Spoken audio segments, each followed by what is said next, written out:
ओम शांति। सुनते हैं 20 अक्टूबर 1969 को चले हुए बाप दादा के मधुर महावाक्यों का मंथन। टाइटल है बिंदु और सिंधु की स्मृति से संपूर्णता। बड़े प्रेम और एकाग्रता से सुनेंगे। बाबा ने कहा, अभी फरिश्ते बनने के पुरुषार्थी हो, लेकिन संपूर्णता में जो कमी है उन कमियों को दूर करना है। उसके लिए क्या बात याद रखेंगे? मैं बिंदु हूँ, बाप भी बिंदु है।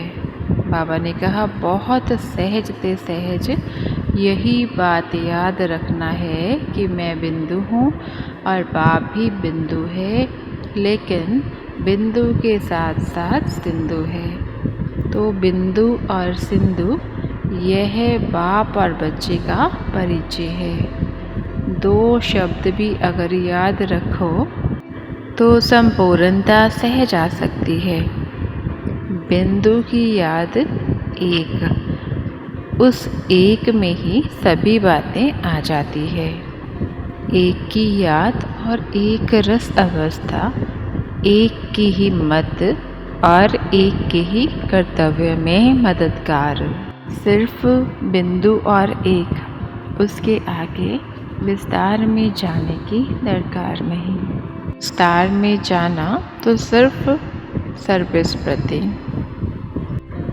चाहे पिछले संस्कार, चाहे पिछले कर्म बंधन, चाहे वर्तमान की भूलें, जो भी कुछ होता है उनका मूल कारण अपनी विस्मृति है। अपनी विस्मृति के कारण यह सभी व्यर्थ बातें सहज को मुश्किल बना देती हैं। स्मृति रहने से क्या होगा? जो लक्ष्य रख करके आए हो, स्मृति संपूर्ण, विस्मृति असंपूर्ण। विस्मृति है तो बहुत ही विघ्न है। पापा ने कहा, स्मृति को छोड़ेंगे ही नहीं तो विस्मृति कहाँ से आएगी?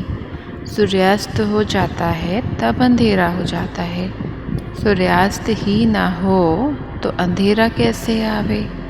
वैसे ही अगर स्मृति का सूर्य सदा कायम रखेंगे तो विस्मृति का अंधेरा आ नहीं सकता। यह अलौकिक ड्रिल जानते हो। वैसे भी अभी वह जो ड्रिल करते हैं वह तंदुरुस्त रहते हैं, तंदुरुस्ती के साथ साथ शक्तिशाली भी रहते हैं। तो यह अलौकिक ड्रिल जो जितनी करता उतना ही तंदुरुस्त, अर्थात माया की व्याधि नहीं आती और शक्ति स्वरूप भी रहता है। हर एक को यही कोशिश करनी चाहिए कि हम संपूर्ण बनकर ही जाएंगे। ऐसे अब हो सकता है वह अंत में होगा, तो बाकी अंत तक रहकर क्या करेंगे? तो कोई ने उत्तर दिया, प्रजा बनाएंगे, स्वयं राजा ताजधारी बन जाएंगे और दूसरों को प्रजा बनाएंगे।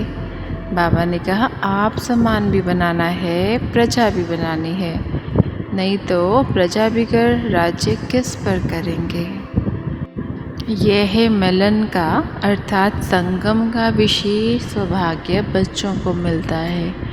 यह मिलन ही संपूर्णता की सौगात के रूप में है। इस भट्टी में हिसाब करना भी अच्छी रीति सीखना है।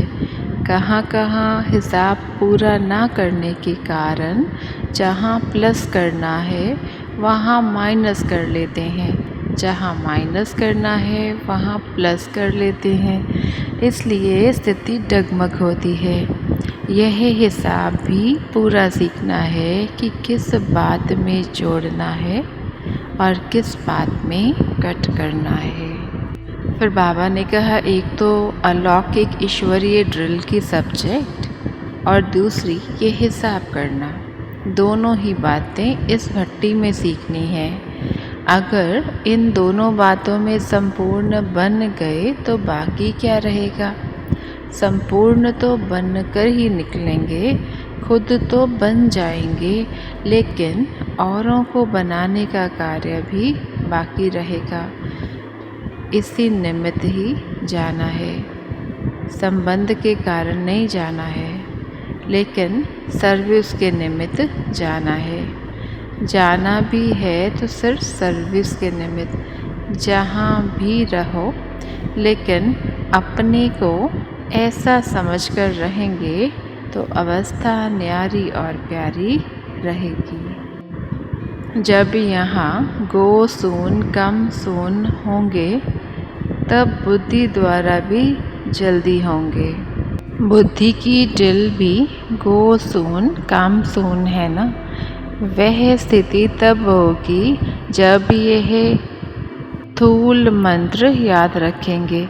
इस मंत्र से उस मंत्र का संबंध है।